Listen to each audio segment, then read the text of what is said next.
अस्सलाम वालेकुम एवरीवन। आज हम बात करेंगे न्यूमेरिकल और थ्योरेटिकल सब्जेक्ट्स को कैसे प्रिपेयर करना चाहिए, क्या स्ट्रेटजी होनी चाहिए। तो सबसे पहले बात करते हैं हम न्यूमेरिकल सब्जेक्ट्स की, जिनमें एफए और टैक्स के न्यूमेरिकल पोर्शन एमए, बीए और सीआर आता है। न्यूमेरिकल सब्जेक्ट्स प्रिपेयर करने की सबसे इम्पोर्टेंट चीज़ ये है कि सबसे पहले हर चैप्टर का आपको स्टैंडर्ड फॉर्मेट समझना चाहिए, आपको आना चाहिए। ज़्यादातर न्यूमेरिकल चैप्टर्स का अपना एक स्टैंडर्ड फॉर्मेट होता है, जैसे कैश फ्लो का अपने फॉर्मेट होता है, पीपी का अपन होता है, एनपीयू का अपन होता है, आई शीट का अपना होता है। ऐसे ही सीआर में भी सबका अपन अपना फॉर्मेट होता है।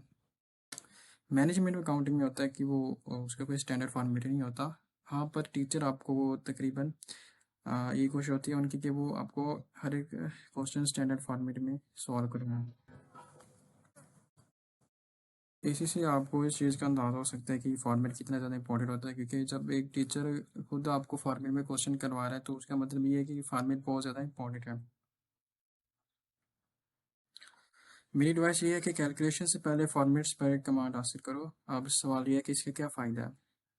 सबसे बड़ा फ़ायदा एग्ज़ाम हॉल में होता है। जब हम पेपर में क्वेश्चन देखते हैं तो अक्सर 1 मिनट या उससे भी ज़्यादा सिर्फ इसी सोच में निकल जाते हैं कि क्वेश्चन को स्टार्ट कहाँ से करना है।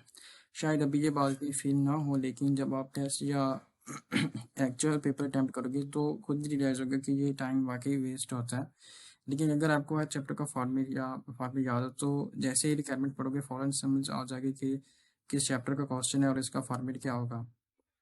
सबसे पहले आंसर शीट पर वो फॉर्मेट बना दो। उसके बाद क्वेश्चन को आराम से पढ़ना शुरू करो और जो वैल्यूज़ डायरेक्टली दी हुई हैं उन्हें सीधा फॉर्मेट में जाके उनकी सही जगह पर फिल कर दो। इस तरह बिना किसी कन्फ्यूजन और बिना टाइम वेस्ट किए आपके कुछ मार्क्स उसी वक्त सिक्योर हो जाते हैं।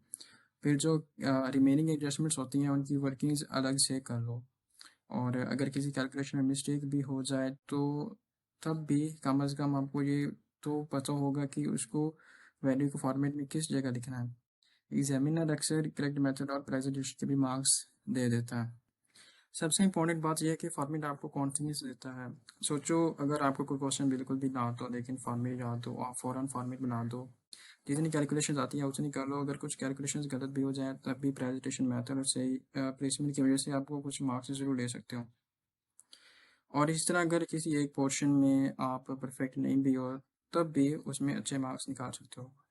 जो मार्क्स वहाँ से मिस हो जाए उन्हें किसी दूसरे स्ट्रॉन्ग क्वेश्चन से रिकवर किया जा सकता है।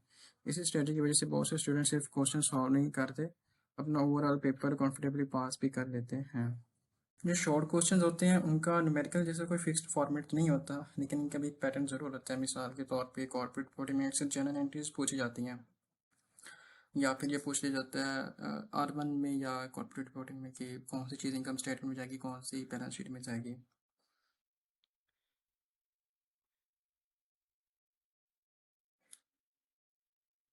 इसलिए एडवाइस ये है कि हर चैप्टर की जो स्टैंडर्ड जर्नल एंट्रीज हैं और बेसिक प्रेजेंटेशन को अच्छी तरह याद कर लो।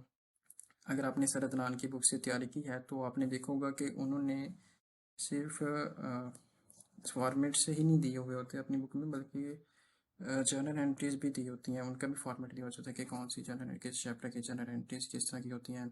टैक्स में भी आपने देखा होगा कि न्यूमेरिकल का उन्होंने एक स्टैंडर्ड फॉर्मेट बना के दिया होता है। ये छोटी छोटी चीज़ें पेपर में बहुत ज़्यादा मैटर करती हैं।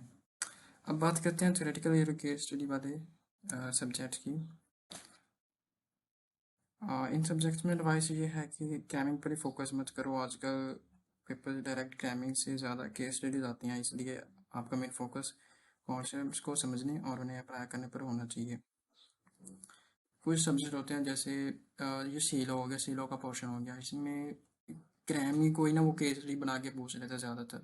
बीलो में होता है वो लीगल प्रोविजंस, और टैक्स में लीगल प्रोविजंस, इन के ऊपर केस स्टडी आती है तो आपको वो लीगल प्रोविजन याद होनी चाहिए।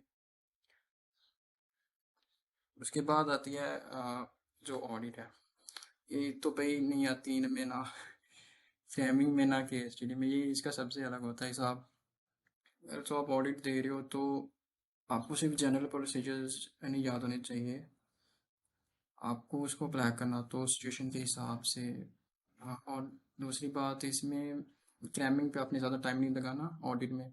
टाइम ज़्यादा लगाओगे तो पेपर फेल कर बैठोगे। बहुत से बच्चे ऐसे होते हैं जो क्रैमिंग पे ज़्यादा टाइम लगा देते हैं, जिस वजह से उनका पेपर फेल हो जाता है, क्योंकि उनको ना वो एक रिटन प्रैक्टिस नहीं होती, केस स्टडीज़ की जो ज़रूरत होती है ऑडिट में, उनकी रिटन प्रैक्टिस नहीं होती। दूसरा वो सिनेरियो बेस्ड क्वेश्चंस को नहीं सॉल्व कर पा रहे होते ऑडिट में।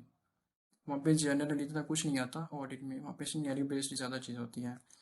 BLD DSR टैक्स, इनमें आपसे वो लीगल प्रिवेंट टाइप वगैरह पूछ लेता है, उस पर केस सीरीज वो घूम रही होती हैं उस चीज़ के इर्द गिर्द। पर ऑडिट में ऐसा कुछ नहीं होता। तो उम्मीद करता हूँ ये वीडियो आपके लिए बहुत हेल्पफुल रही होगी।